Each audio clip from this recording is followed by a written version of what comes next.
Scatter diagram നമ്മുടെ correlation എന്ന് പറയുന്ന ചാപ്റ്ററിൽ നമുക്ക് പ്രോബ്ലംസ് ഉണ്ട്, അതേപോലെ ഡയഗ്രാംസ് ഉണ്ട്. അതിൽ സ്കാറ്റർ ഡയഗ്രാം നമ്മുടെ 5 different types of scatter diagram 5 മാർക്കിന് ചിലപ്പം ക്വസ്റ്റ്യൻ ചോദിക്കുന്നതാണ്. അപ്പോൾ നിങ്ങൾ ഇവിടെ വരയ്ക്കേണ്ടതാണ് സ്കാറ്റർ ഡയഗ്രാം. ഓക്കെ, അപ്പൊ നമുക്ക് നോക്കാം എന്തൊക്കെയാണ് different types. Draw scatter diagrams representing. Draw എന്നാ പറഞ്ഞത്, അപ്പൊ വരയ്ക്കണം കേട്ടോ. എക്സ്പ്ലനേഷൻ ഒന്നും കൊടുക്കണ്ട, ജസ്റ്റ് വരച്ചുകൊണ്ട് നിങ്ങൾ പറയണം ദിസ് ഇസ് ദാറ്റ് ഡയഗ്രാം എന്ന്. ഓക്കെ, അതിൽ നമ്മൾ പെർഫെക്റ്റ് നെഗറ്റീവ് കോറിലേഷൻ ഉണ്ട്, പെർഫെക്റ്റ് പോസിറ്റീവ് കോറിലേഷൻ ഉണ്ട്, പോസിറ്റീവ് കോറിലേഷൻ ഉണ്ട്, നെഗറ്റീവ് കോറിലേഷൻ ഉണ്ട്. നമുക്ക് ഒന്നും കൂടി ഉണ്ട്, that is no correlation. Okay, no correlation. ഇത് ആദ്യം 5 എണ്ണം ഇത് പഠിക്കാം, അത് കഴിഞ്ഞിട്ട് 2 എണ്ണം എക്സ്ട്രായും കൂടി ഉണ്ട്. ഓക്കെ, അത് ഞാൻ പറഞ്ഞു തരാം. അപ്പൊ നമ്മൾ ആദ്യം ഈ 5 എണ്ണം എങ്ങനെയാണ് വരയ്ക്കുന്നത് നമ്മൾ നോക്കാം. ആദ്യത്തത് പോസിറ്റീവ് കോറിലേഷൻ ആണ്. അപ്പൊ പോസിറ്റീവ് കോറിലേഷൻ എന്ന് പറഞ്ഞാൽ നിങ്ങൾ ഒരു കാര്യം ചിന്തിക്കണം, 2 വേരിയബിൾസും ഒരേ ഡയറക്ഷനിലേക്ക് മൂവ് ചെയ്യുന്നതാണ് പോസിറ്റീവ് കോറിലേഷൻ. ഉദാഹരണത്തിന് നമുക്കറിയാം പ്രൈസ് കൂടുമ്പോൾ, ഓക്കെ, പ്രൈസ് കൂടുമ്പോൾ എന്തും കൂടും, സപ്ലൈയും കൂടും, അറിയാലോ. അതേപോലെ പ്രൈസ് കുറയുമ്പോൾ സപ്ലൈ എന്ത് ചെയ്യും, കുറയും.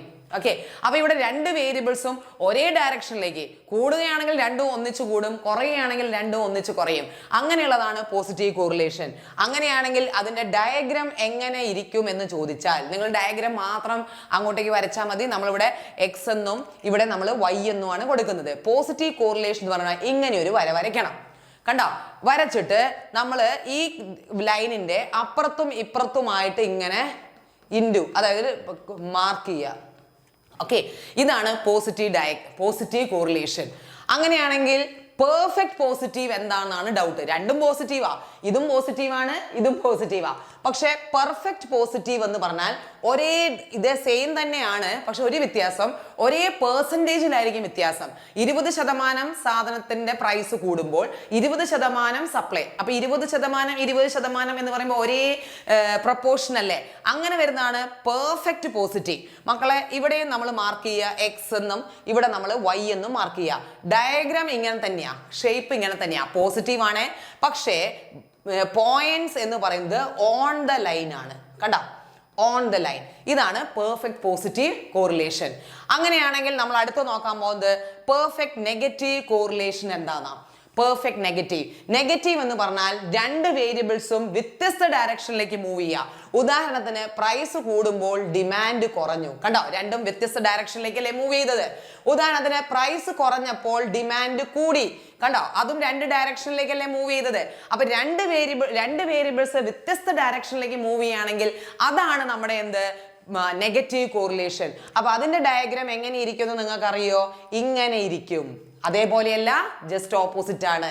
അപ്പൊ നോക്കിയേ, ഇത് 2 സ്ഥലത്തുമായിട്ട് നമ്മൾ ഇങ്ങനെ പ്ലോട്ട് ചെയ്യണം. കണ്ടോ, ഇതാണ് negative correlation. Okay, this is negative correlation. ഇനി അങ്ങനെയാണെങ്കിൽ പെർഫെക്റ്റ് നെഗറ്റീവ് കോറിലേഷൻ എന്താണെന്നോ. പെർഫെക്റ്റ് നെഗറ്റീവ് എന്ന് പറഞ്ഞാൽ പ്രൈസ് 20% കൂടുമ്പോൾ ഡിമാൻഡ് 20% കുറയുന്നു. അതായത് ഒരേ പ്രപ്പോർഷനിലേക്ക് കൂട്ടലും കുറയ്ക്കലും വരുമ്പോഴാണ് അത് പെർഫെക്റ്റ് നെഗറ്റീവ് കോറിലേഷൻ. അങ്ങനെ വരുമ്പോൾ this is X and this is Y. നമ്മുടെ ഡയഗ്രാം ഷേപ്പ് ഇങ്ങനെ തന്നെയാണ്, കർവിന്റെ ഷേപ്പ് അങ്ങനെ തന്നെയാണ്.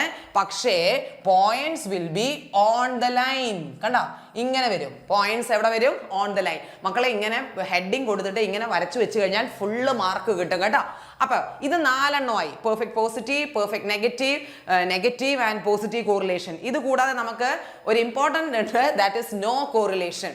നോ കോറിലേഷൻ എന്ന് പറഞ്ഞു കഴിഞ്ഞാൽ ദർ ഇസ് നോ, അതായത് 2 വേരിയബിൾസ് തമ്മിൽ യാതൊരു ബന്ധവും ഇല്ല.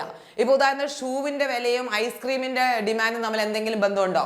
ആ 2 വേരിയബിൾ തമ്മിൽ ഒരു ബന്ധവും ഇല്ലെങ്കിൽ അതാണ് നമ്മുടെ നോ കോറിലേഷൻ. അങ്ങനെയാണെങ്കിൽ മക്കളെ ഈ പോയിന്റ്സ് എന്ന് പറയുന്നത് ഇങ്ങനെ സ്കാറ്റേർഡ് ആയി അവിടെ ഇവിടെയൊക്കെ കിടക്കും. കണ്ടോ, ഇങ്ങനെ കിടക്കുന്നതാണ് എന്ത്, നോ കോറിലേഷൻ. ക്ലിയർ? ഇനി ഇത് കൂടാതെ നമുക്ക് 2 എണ്ണം കൂടെ എക്സ്ട്രാ വരുന്നുണ്ട്. അത് ഏതാ നോക്കിക്കോ, that is positive non linear, negative non linear. ഇതൊന്നുമല്ല, നമ്മൾ മറ്റേതൊക്കെ സ്ട്രെയിറ്റ് ലൈൻ വെച്ചാണ് വരച്ചത് അല്ലെ. ഷേപ്പ്, കർവിന്റെ ഷേപ്പ് സ്ട്രെയിറ്റ് ലൈൻ ആയിരുന്നു. പക്ഷെ ഇവിടെ കർവ് ആക്കി, അതൊരു കർവിന്റെ ഷേപ്പ് വന്നേ ഉള്ളൂ. നോക്കിക്കേ, ആദ്യത്തത് positive correlation. Okay, non linear. Positive എന്ന് പറഞ്ഞാൽ നമുക്കറിയാം എങ്ങനെയാ വരയ്ക്കേണ്ടത്. സ്ട്രെയിറ്റ് ലൈൻ ആണെങ്കിൽ അത് ലീനിയറാ. പക്ഷെ നമുക്കിവിടെ പോസിറ്റീവ് നോൺ ലീനിയർ. അപ്പൊ നിങ്ങൾ കേവിന്റെ ഷേപ്പ് ഒന്ന് ഇങ്ങനെ കേവ് ആക്കി കഴിഞ്ഞാൽ മതി, ഒന്നിങ്ങനെ വളച്ചാൽ മതി, എന്നിട്ട് അപ്പുറത്ത് ഇപ്പുറത്ത് ഇങ്ങനെ പ്ലോട്ട് ചെയ്യാം. ഇതാണ് നമ്മുടെ എന്ത് പോസിറ്റീവ് നോൺ ലീനിയർ കോറിലേഷൻ. അങ്ങനെയാണെങ്കിൽ നെഗറ്റീവ് നോൺ ലീനിയർ എന്തായിരിക്കും അറിയാം? കേവ് ആക്കുക, സ്ട്രേറ്റ് ലൈനിന് പകരം ഒന്ന് വളച്ചെടുക്കുക. That is known as negative non linear correlation. ഇതാണ് നമ്മുടെ 7 ടൈപ്പ് ഉണ്ട്. പക്ഷെ മിക്കവാറും ഏതോ ഒരു പ്രാവശ്യം പരീക്ഷയ്ക്ക് ഇതിൽ ഏതോ ഒന്ന് ചോദിച്ചായിരുന്നു കേട്ടോ. ഒന്നുമില്ല, സെയിം സംഭവമാണ്. നോൺ ലീനിയർ എന്ന് പറയുമ്പോൾ നിങ്ങൾ കേവിന്റെ ഷേപ്പ് സ്ട്രേറ്റ് ലൈനിന് പകരം ഒന്ന് വളയ്ക്കുക, കേവ് ആക്കുക. ഇതാണ് നമ്മുടെ സ്കാറ്റർ ഡയഗ്രത്തിലെ 7 എണ്ണം ഉണ്ട്. ഫസ്റ്റ് 5 വളരെ ഇമ്പോർട്ടൻ്റ് ആണ്. ഇത് ഇമ്പോർട്ടൻ്റ് അല്ല എന്നല്ല, പക്ഷെ ചോദിച്ചിട്ടുണ്ട് ഒരു പ്രാവശ്യം. ഓക്കെ, സോ ഇത് 7 ഡയഗ്രമാണ് നമ്മൾ സ്കാറ്റർ ഡയഗ്രത്തിൽ വരയ്ക്കേണ്ടത്. ഓക്കെ.